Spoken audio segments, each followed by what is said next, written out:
Arnold Rawls is one of America's best and most powerful tenors. Impressive for a small-town Louisiana guy. How does a guy from West Monroe grow up to be a famous opera singer? Well, famous is very relative. I grew up singing in the church choir, and all my friends were singers and, you know, playing in the band. And if you know much about West Monroe, we were known for our fabulous high school choir and fabulous high school band. And that kind of got me started. He'd never even seen an opera until he was in one in college at the University of Louisiana at Monroe. I got to study with a fabulous Metropolitan Opera soprano singer who happened to be a hometown girl. Her name was Margaret Khalil, and she heard me sing and pronounced then when I was 18, "One day you'll be an opera singer." And I laughed because I just wanted to be a director of music, a minister of music at a Baptist church. That was my goal. And so I was able to do both of those things. When I graduated school, I was full-time minister of music at a church, but still studied voice, knew that one day I would be a professional singer, and it took a long time because the tenor voice takes a while to mature. Nearly 30 years later, he's still training and learning. Because you have to be conversant in, you know, French, Italian, German.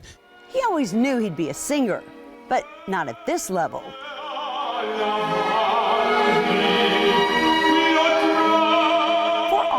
Success happened late, in his 30s. That's old for a tenor.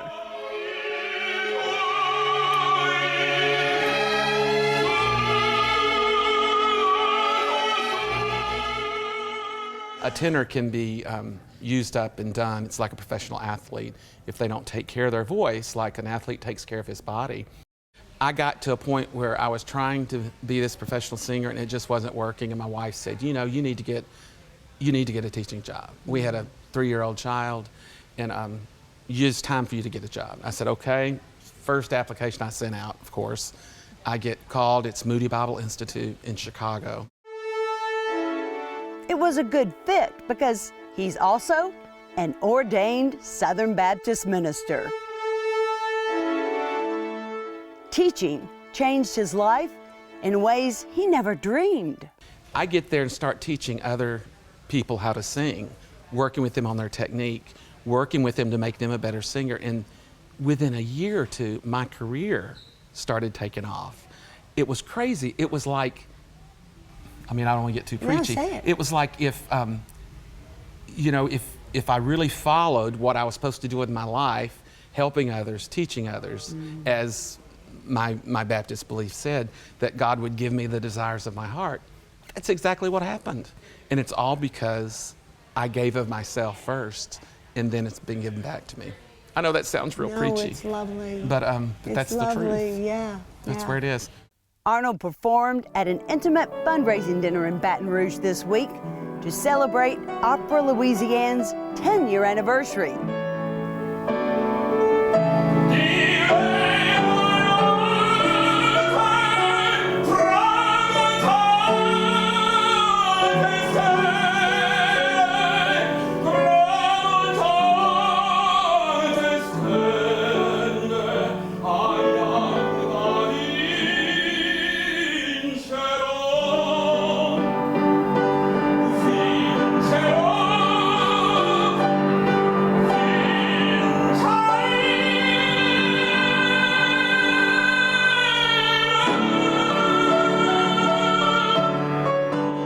Music director Michael Borowitz says Arnold's one of the best. The voice is just magnificent. It has been since the very first day, and it's just only gotten better. He's a real devotee of the old school art of singing, which is beauty of sound above everything. It's very Pavarotti. It's very, for the most part, you know, Placido Domingo. And it's wonderful to see somebody like that carrying it on.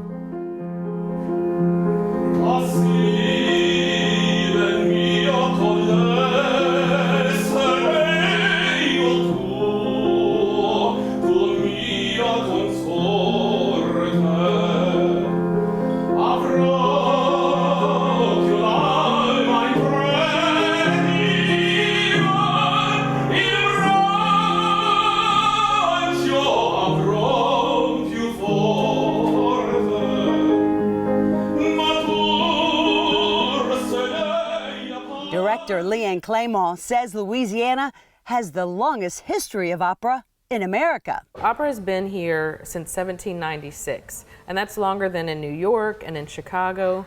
Opera was established here because, like everybody knows, Louisiana is accepting of artists and artistry, and they're very open to new things. And at the time, for the U.S., this was very new. Opera was new. And so there are many companies that actually started in New Orleans, and they took touring shows to New York and to Chicago. But opera got its start right in New Orleans. And so that rich history of opera here in the state just makes it so important for us to continue to foster, that artistry right here in the state. They're celebrating that history and Opera Louisiane's, May 12th at the River Center. If you don't know much about opera, here's a chance to experience it. 8 powerhouse voices will sing with the Baton Rouge Symphony Orchestra and Symphony Chorus. People are going to come and be overwhelmed by this incredible sound. It's going to make people cry, it's going to make people laugh, it's going to make people want more, is what I think. And so we have tickets at every range because we want everyone to be there. Arnold says, come see how opera is more than singing.